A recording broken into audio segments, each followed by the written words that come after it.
SIR अभियानाचा आढावा. जिल्हाधिकारी राहुल गुप्ता यांची वसमत शहरातील वॉर्डांमध्ये पाहणी. मतदार यादीच्या विशेष सखोल पुनरीक्षण अभियानाच्या अनुषंगाने हिंगोली जिल्ह्याचे जिल्हाधिकारी तथा जिल्हा निवडणूक अधिकारी राहुल गुप्ता यांनी वसमत शहरातील विविध वॉर्डांमध्ये भेट देऊन सुरू असलेल्या SIR प्रक्रियेची पाहणी केली. यावेळी त्यांनी बूथ लेव्हल अधिकारी, निवडणूक कर्मचाऱ्यांकडून SIR अभियानाच्या कामकाजाची माहिती घेतली. घराघरात जाऊन मतदारांची माहिती अद्ययावत करण्याचं काम प्रभावीपणे राबवण्याच्या सूचना त्यांनी संबंधित अधिकाऱ्यांना दिल्या. यावेळी उपजिल्हाधिकारी विकास माने, नगर परिषद मुख्याधिकारी चिंचाळकर, अनिल पाटील शिकारी, इतर कर्मचारी उपस्थित होते.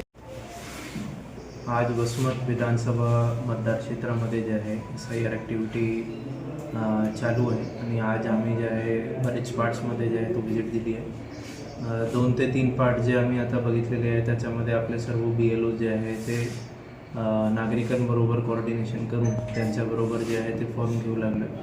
बरेच आता आपल्याला समोर एक प्रश्न येऊ लागले होते की भाई जे एन्युमरेशन फॉर्म आहे त्या एन्युमरेशन फॉर्ममध्ये कोणत्या भाग जे आहे तो भरून घ्यायला जे आहे तो BLOला काही ठिकाणी अडचण येत होती आणि काही नागरिकांना पण अडचण येत होती.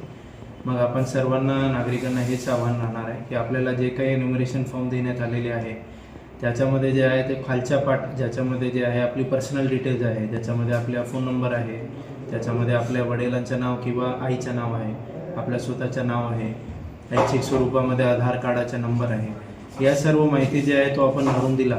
तो बाकीची जी माहिती आहे ज्याच्यामध्ये मॅपिंगची डिटेल लागतात आणि कोणत्या पार्ट्स नंबरवरून जे आहे तो आपली मॅपिंग झालेली आहे तो सर्व माहिती जे आहे ते BLO किंवा सुपरवायझर आपापल्यात भरून घेणार आहे. आपण जे आहे नागरिकांनी ज्या ज्या ठिकाणी फॉर्म्स जे आहे ते आपल्याकडे देण्यात आलेले असतील त्याच्यामध्ये जे आहे ते फक्त आपण खालचा पार्ट जे आहे तो भरून घ्यावा आणि आपले साईन करून जे आहे तो दोन्ही कॉपीजमध्ये आपले साईन करून आपले जे BLO आहे त्यांना तो फॉर्म जे आहे तो देण्यात यावा. धन्यवाद sir. Subscribe now and press the bell icon. Never miss an update.